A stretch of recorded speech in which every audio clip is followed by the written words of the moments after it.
I'm Nigel Howard. I'm from Vancouver in Canada. I'm not from the frozen part. It's nice and green where I live. So I've been a deaf interpreter for many years, about 18 years, and I've been to many different places and worked in many different fields. I've done medical, mental health, theater, international. I've done all sorts of different things. And here's a little bit of my background.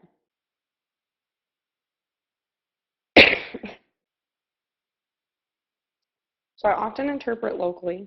For example, I'll do court, mental health, medical, do conferences. There's the Canadian Agency of Visual Interpreters. I do workshops. I work with WFD and the World Agency of Interpreters. I do Deaf Olympics, all sorts of different things.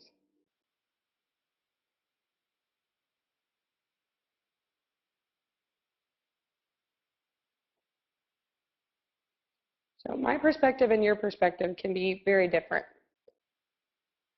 So you can think, a deaf interpreter's background, an interpreter's, or I'm sorry, their role, and an interpreter's role, but they can be very different. For example, if they're a deaf interpreter and a hearing interpreter sitting together working on something, what does the team mean to them?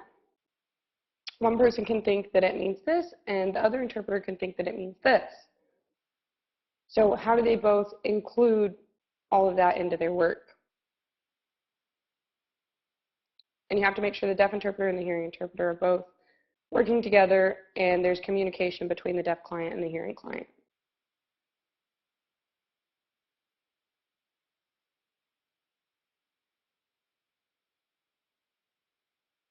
So why do we bring in deaf interpreters? It's new in the profession. Yeah, deaf interpreters are new in the profession. But deaf interpreter, the idea of a deaf interpreter has been around for a very long time. For example, in school, if someone's signing and the students aren't understanding, they may ask the student next to them, and they may explain it to them in a way that they can understand, and that's the role of a deaf interpreter. But professionally, it is new. So do they have plenty of training? Do they have all these skills that they have to go through? Kind of. There's not much yet. We're working on it, though. So if a deaf interpreter is brought in, oh, this sign means plenty, by the way. If a deaf interpreter is brought in, the deaf client may, or the interpreter may think maybe since I have to have a deaf interpreter with me, my skills aren't enough. And the deaf community may look at the deaf interpreter and look down on them as well. And maybe the interpreter will think that they're not clear, they're not a professional interpreter maybe. Or another perspective is if a deaf interpreter is brought in and they think that they're skilled and they can sign fluently, that they're a deaf interpreter, but really, is that enough?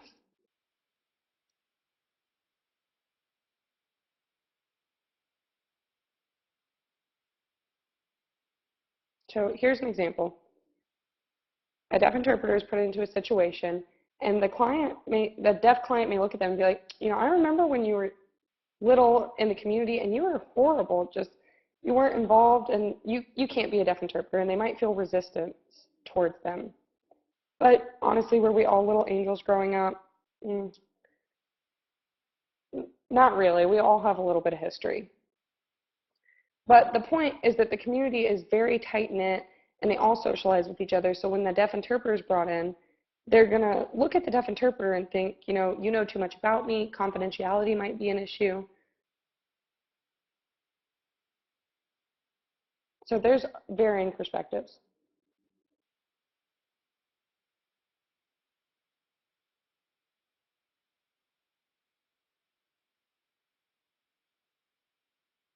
So the deaf community's perspective of having a deaf interpreter brought in is often the deaf client might think that they have low language levels, and it might upset them. They might think, I've had a hearing interpreter for a while. I don't need this deaf interpreter now. Or they might think, I've always had a deaf interpreter with me and this is normal. Or they might look at the deaf interpreter and be like, I remember you as a kid, I know your background, you were awful as a child, you weren't involved in the deaf community.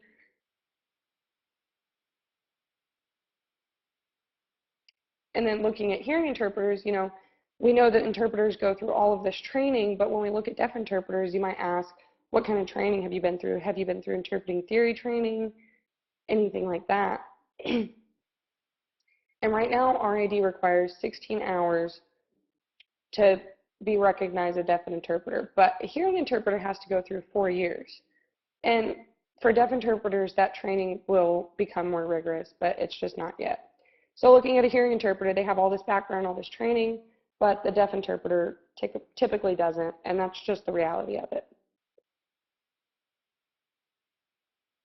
So ASL English interpreters or hearing interpreters, when they're in a situation where a deaf interpreter is brought in, they'll often think to themselves, I've been through all this training and I studied and I worked so hard, and then they bring in this deaf interpreter who just got certified and they didn't go through all the same things I did, and they might feel a little confused about it, or the deaf interpreter may feel superior to the hearing interpreter, and that's just another perspective. So the interpreting community themselves tend to look at deaf interpreters and think,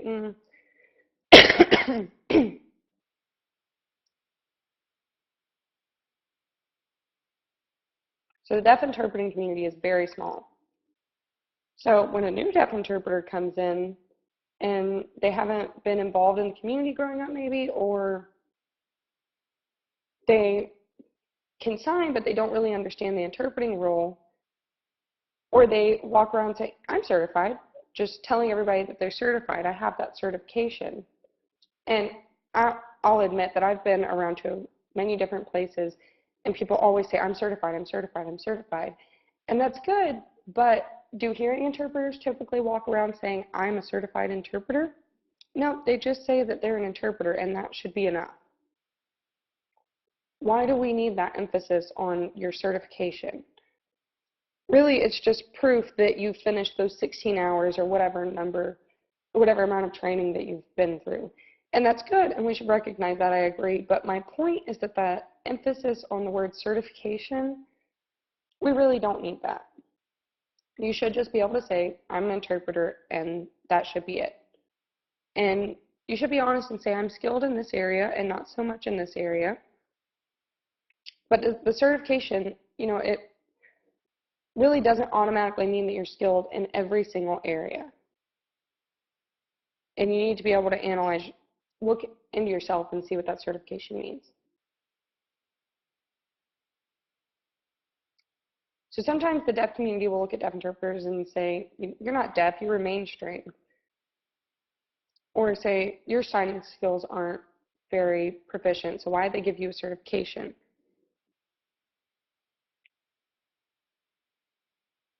So there's many perspectives, and we've touched on a few of those ideas and a few of those issues.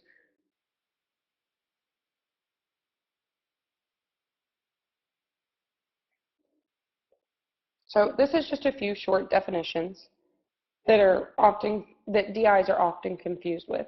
So they're often confused with a relay interpreter. And a relay interpreter just takes the message from one person and gives it to another, and that's it. There's no culture involved. They don't have to dissect the message and understand the meaning, understand the goal of the message or the meaning behind it, and take it and put it into another language and give it to the next person, and vice versa. They don't have to match those two languages. And deaf interpreters are often confused with relay interpreters.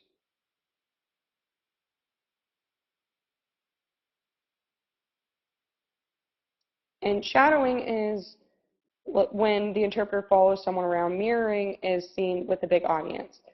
So shadowing is typically used in theater where an interpreter follows the actor around. And if there's a big audience and the deaf person can't see what they're saying, then the mirror interpreter would copy the signs and mirror them to the deaf person. And that's what a mirror interpreter is.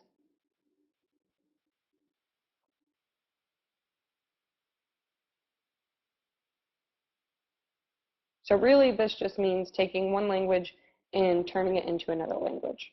That's all that is.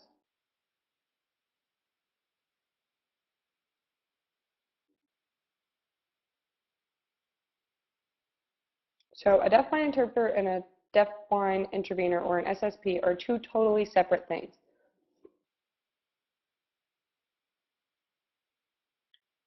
So a deaf interpreter has a different role. They don't help lead the deaf person around, and that has a separate meaning than a deaf interpreter. A deaf interpreter's responsibilities need to be clear.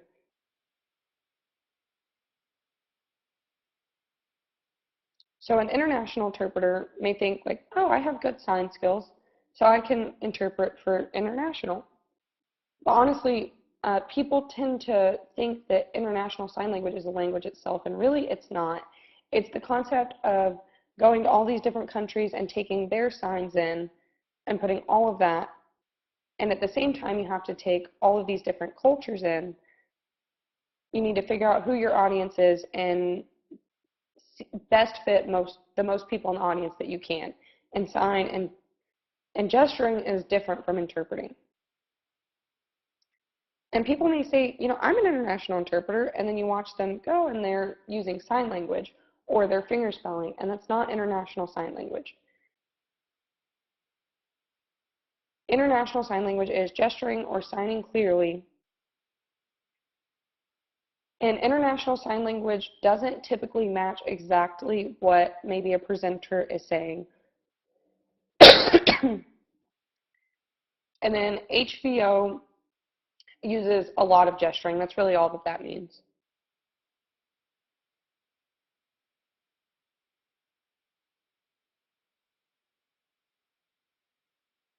So an interpreter, you all have an idea of what that means. They'll take spoken language or a sign language and turn it into another language. And it's two completely separate languages that they're going between. An ASL English interpreter will take in ASL, change it to spoken English, and then they'll take in the spoken English and change it to ASL. And that's basically the point. But a deaf interpreter, people tend to be confused about what they're doing. They're sign, but they're also an advocate, but they can't have those two roles. They can't do both roles.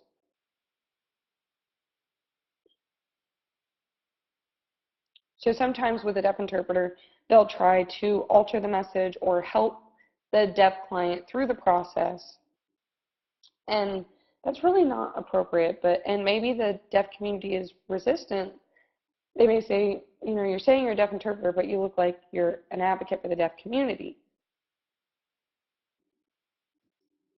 So for example, if you're in a medical situation and the interpreter is looking at the deaf client and they realize that it's not just a medical situation, there's something psychological going on, there's a mental health issue that's shown up, and they may try to change the message and tell the deaf person that they've misunderstood, but really a mental health issue has showed up. And as the deaf interpreter, you have to recognize that and tell the doctor, you know, oh, it seems that a mental health issue has showed up, and we need to address that. And it's not that the deaf person's misunderstood.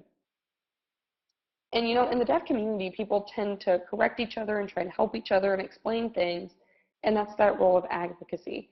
But that's not a deaf interpreter's job.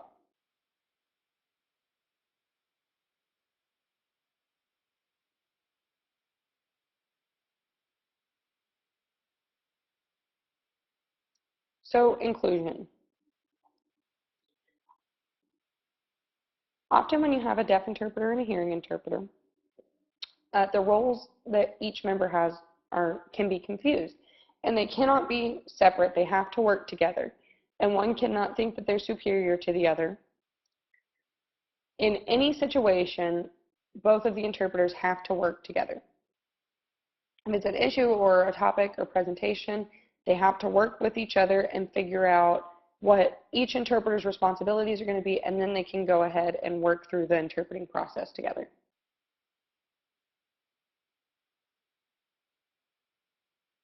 And it can't be, you know, one of the interpreters says, I'm the one that's actually interpreting right now, so that they can't think that way and get the message across clearly. They can't say, I'm the one signing right now, so you just feed me and I'll take care of it.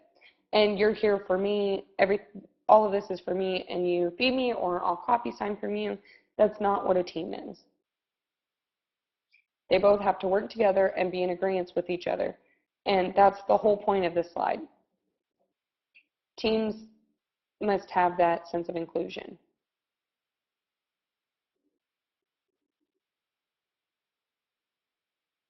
So when is a DI brought in? Why are they brought in? And how are they brought in? So some of the situations they're brought in is medical, mental health, social services, immigration, with children all the way up to elderly people, community, and many other situations. So some situations, they might bring in the deaf interpreter, but the deaf interpreter has to be skilled in that specific area too. They can't just know sign language and that's that. They need to be skilled in sign language, of course, but they need to go to that situation feeling confident in that area that they can take care of it. Because, typically when you get a job, you can look at the assignment and think, I'm not right for this, but I know who could be, and maybe suggest it to them. And sometimes you get an assignment and you think it's cool and interesting, and you can go in and take care of the assignment.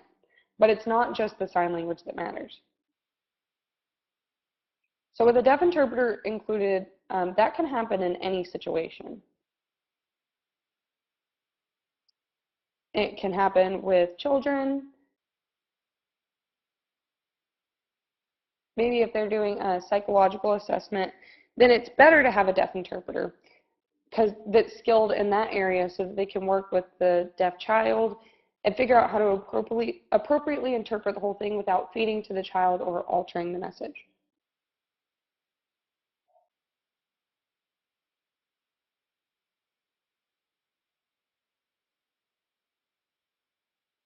So who typically decides to bring a deaf interpreter in? First, it's normally the hearing interpreter. They can go into a situation and notice that maybe it's a sticky situation and it would be better to bring a deaf interpreter in. That's typically how it goes. Some agencies will look at the situation beforehand and realize that it would be better to bring a deaf interpreter in, but most of the time it's going to be the hearing interpreter that decides that. And it's not because the hearing interpreter feels like they can't handle it. It's just that sometimes it's a very complex situation and it's better to bring the deaf interpreter in. And that doesn't mean that we should be bringing a deaf interpreter into every single situation. We need to have that balance. So do we really need deaf interpreters? And who do deaf interpreters benefit? Are they benefiting the community or are they benefiting the hearing interpreter because they now get some of that responsibility taken off of them and can give it to the deaf interpreter instead?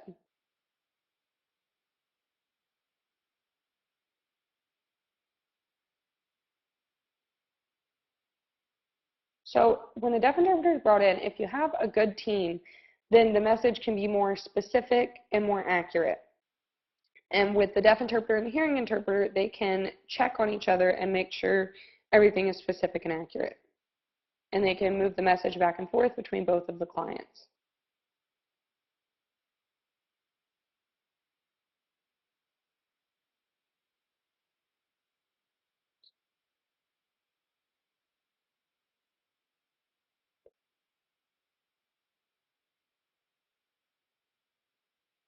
So the deaf interpreter has to figure out how to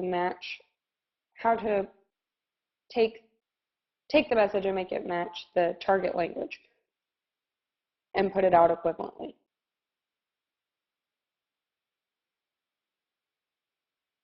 So one interpreter processing alone isn't going to work. The other interpreter has to process as well, and then both interpreters need to bring their process together so that they can work together and figure out the message.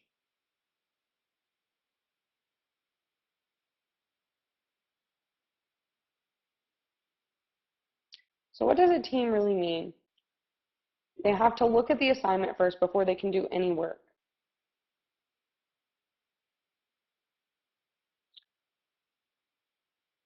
So how does the team divide the responsibility? Does it all go to one person? Do they share it? And it's not relay interpreting, and it's not one person's responsibility. They both have to be responsible, and they have to be in agreement and work together.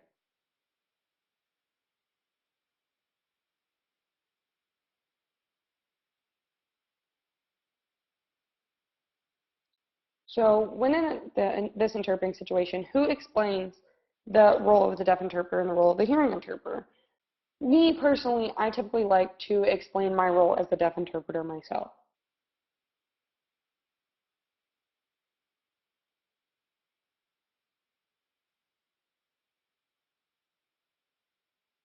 So a lot of times the question pops up, why are there two interpreters here?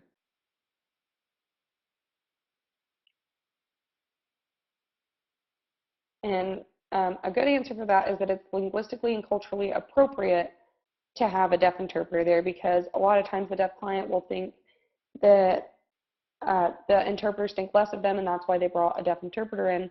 But really the answer is that it's linguistically and culturally appropriate, and it's the best fit for the deaf client. And they might have all these negative thoughts, but really it's best to tell them that it's linguistically and culturally the best fit for them. And personally, I like to have a deaf interpreter brought in so I can watch them. It's more clear for me. It just really depends on the situation.